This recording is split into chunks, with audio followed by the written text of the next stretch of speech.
Exam आ रहा है तो 10th क्लास के तो बहुत ज़्यादा दो साल की मेहनत है। वैसे तो हम शुरू से पढ़ते हैं और पास होते जाते हैं। अब 9th से ही हम 10वीं की तैयारी शुरू कर देते हैं। तो जैसे जैसे एग्ज़ाम पास आ रहा है कई बच्चे घबरा रहे होंगे, तो इसमें घबराने की ज़रूरत नहीं है। बस अपना जो पढ़ा हुआ है उसको रिवाइज कर लो, और जिसकी तैयारी नहीं हुई है एग्ज़ाम से पहले उस सब्जेक्ट की तैयारी कर लो। तो आपने क्या करना है, एक सब्जेक्ट को टाइम देना है, फिर उस सब्जेक्ट को अलग रख दीजिए, फिर दूसरे सब्जेक्ट को निकालना है। ऐसे करके आपने अपने सारे सब्जेक्ट पर काम करना है, याद करना है। और जब हम एग्ज़ाम हमारा देखिए, जैसे नेक्स्ट डे एग्ज़ाम है और एग्ज़ाम में हम पहुंच भी गए हैं, पहले तो एक दिन पहले रिलैक्स करना है। बहुत ही रिलैक्स नहीं और बहुत ही चिंता भी नहीं, क्योंकि जो हमने पढ़ा है उसको हम रिवीजन ज़रूर हम करते जाएं।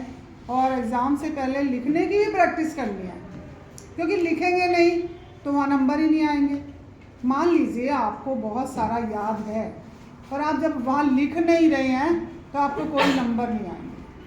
और नंबर आने के लिए आपको लिखना ज़रूरी है। लिखने की प्रैक्टिस कर लो, अभी कई दिन पड़े हैं एग्ज़ाम के, तो लिखने की प्रैक्टिस कर लो बार बार। जैसे आपकी कॉपियाँ खाली पड़ी हैं उनके पीछे जो जो याद किया है उनके उत्तर लिख के देख लो। और जब हम एग्ज़ाम में बैठ गए हैं, पेपर को अच्छे से ध्यान से पढ़ना है, पेपर पूरा पढ़ना है।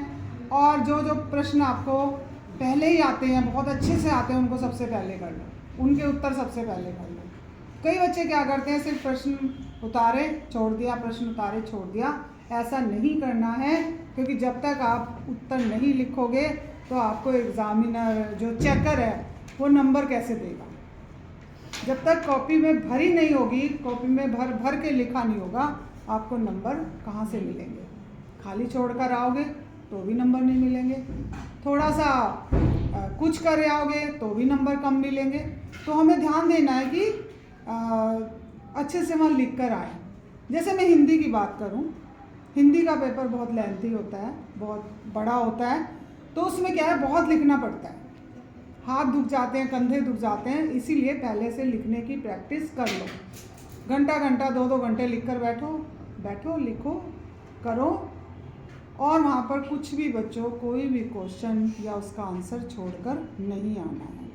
जो गद्यांश और काव्यांश की बात करें तो गद्यांश और काव्यांश वहाँ नहीं लिखने हैं। MCQ टाइप प्रश्न आएंगे, प्रश्न है, उसके 4 उत्तर हैं और आपने एक सही वाला उत्तर वहाँ पर लिखना है।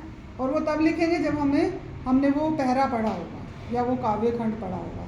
काव्य खंड के उत्तर अपने शब्दों में ही होंगे, वही लिखने।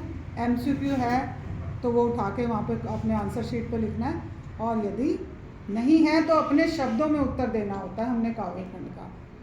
तो अच्छे से तैयारी है आपकी, नहीं भी है तो जुट जाओ। फ़ोन से दूरी बना लो, टेलीविज़न से दूरी बना लो, घूमने से दूरी बना लो, खेलने से दूरी बना लो।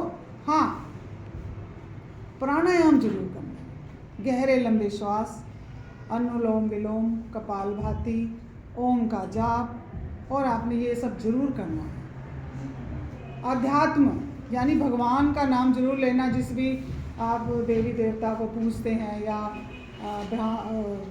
देखो वर्णों को भी 4 भागों में बांटा गया है ना, ब्राह्मण, क्षत्रिय, वैश्य, शूद्र। तो उनमें ये नहीं कि आप किसी को नहीं मानते, आप माने, थोड़ा सा उनका ध्यान करें, उसके बाद आंखें बंद करें, ईश्वर का ध्यान करें और सोचें कि अच्छा ही होगा। और अच्छा ही होगा, क्योंकि पढ़ेगा इंडिया तभी तो आगे बढ़ेगा इंडिया। याद रहेगा ना सब? तो खुश रहो, जीते रहो और पेपर बढ़िया से बढ़िया करके आना, और मेरा आशीर्वाद तो आपके साथ है ही।